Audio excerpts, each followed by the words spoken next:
Hi praise lord, నా పేరు Anand. Welcome to the scripture together YouTube channel. ఈరోజు మనము ఎఫెసీయులకు రాసిన పత్రిక 5వ అధ్యాయాన్ని కలిసి చదువుకుందాము.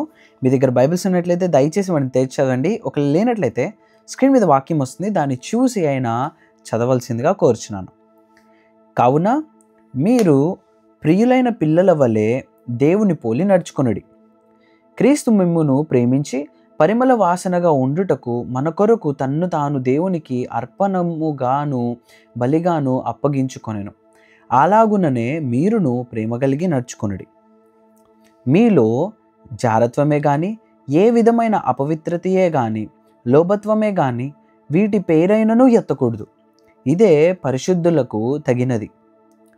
కృతజ్ఞతావచనమే మీరిచ్చరింపవలెను గాని, మీరు బూతులైనను పోకిరి మాటలైనను సరసోక్తులైనను ఉచ్చరింపకూడదు. ఇవి మీకు తగవు.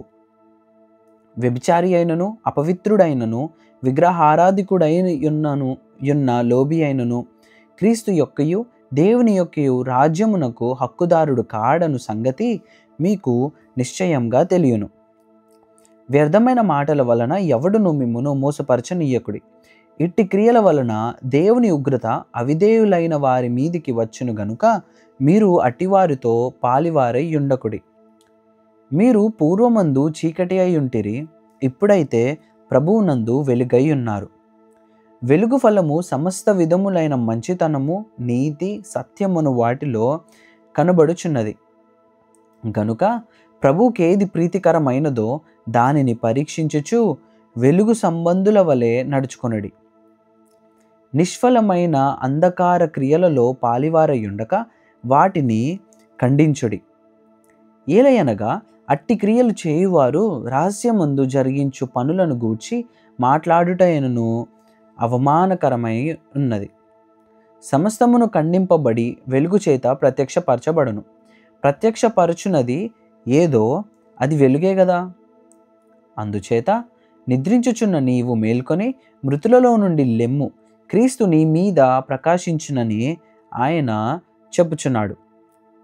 దినములు చెడ్డవి గనుక మీరు సమయమును పోనీయక సద్వినియోగము చేసుకొనుచు అజ్ఞానుల వలె కాక జ్ఞానుల వలె నడుచుకొనున్నట్లు జాగ్రత్తగా చూచుకొనుడి.